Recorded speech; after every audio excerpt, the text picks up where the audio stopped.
Welcome to day 2 of the government shutdown 2025. What happened and who is actually to blame? Well, essentially, the fiscal year of the US government goes from October 1st to September 30th. So this October 1st, yesterday, was the cutoff.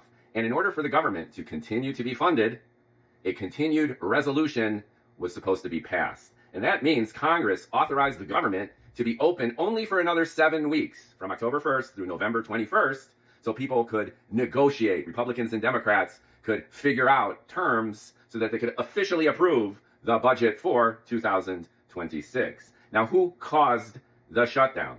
Well, the Republicans are blaming the Democrats are blaming the Republicans, but what it essentially came down to, the Republicans passed the big, beautiful bill, and the Democrats had to vote on the continued resolution, the CR, based on the terms of the big, beautiful bill. Now, the Republicans, even though they control both houses of Congress, needed about 7 or so Democrats to approve the CR, the continued resolution to keep the government open only until November 21st. But they couldn't get the Democrats needed to pass the CR to do it, so the government shut down. So from the Republicans' point of view, all you had to do was approve the bill that had already passed Congress. And all we're asking for is 7 more weeks of time so we can figure it out.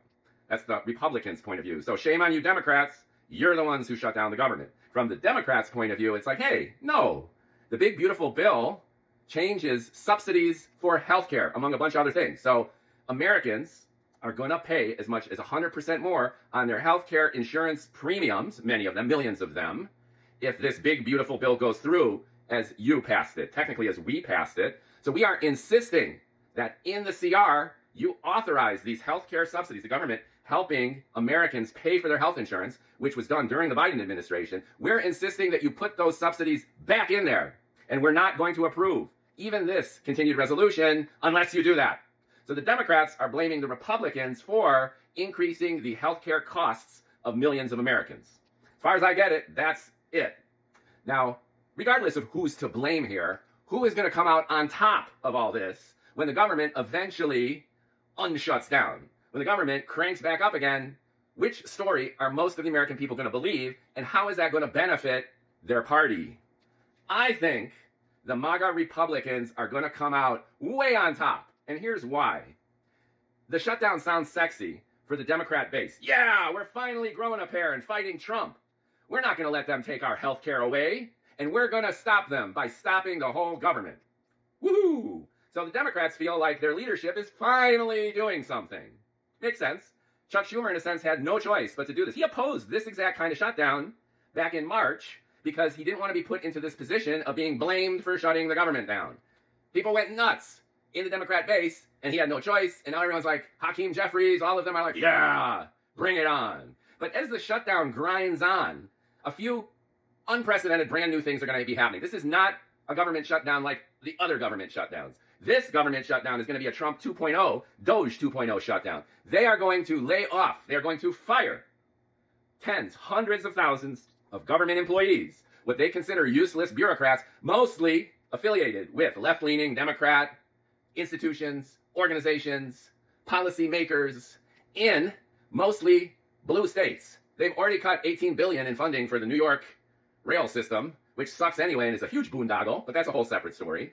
And they're gonna doge the hell out of the government with a bias against left-leaning, liberal, blue kinds of institutions, organizations, and even locations.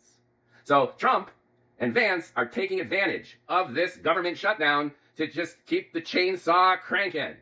And that's gonna hurt. And then as government services start to disappear, you call the Veterans Administration and no one picks up the phone. I was joking in another video that you go to a park and you get attacked by a bear. No one's gonna be there to bail you out. These services are going to be rescinded. Even though in a government shutdown, less than 20% of the paid bureaucrats are on furlough, usually, they're now exposed to being completely laid off. But the overall impact starts to grow with time. So even the Democrat base who are like, yeah, shut the government down, we're going to get our health care back, are going to be like, hey, wait a second, I just lost my job. I just called the IRS for my bailout. Nothing is there. There's no one on the other end of the phone. This is a big deal. And meanwhile, the MAGA base, and I can see it in my own social media feed, the MAGA base is going nuts with this. They're like, fire everybody, clean house, screw the Democrats. And even those folks who will be hit by this, by loss in services, by an increase in their own healthcare premiums. They don't care. And it's not noticeable yet. By the Democrats putting all of their eggs in the healthcare basket, the impact is going to take a while, but the impact to all Americans because of the shutdown is going to get progressively worse and worse and worse. So what's the result? Eventually the government gets reactivated. Americans overall are going to be pissed off. What about flight traffic control? The FAA.